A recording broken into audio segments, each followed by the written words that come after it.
7 కొండలు, 11 కిలోమీటర్లు, 3550 మెట్లు.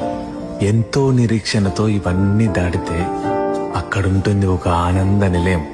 అందులో ఒక పెద్దాయన ఉంటాడు. అతన్ని నమ్ముకున్న వాళ్ళకి కష్టం అనేదే తెలీదు.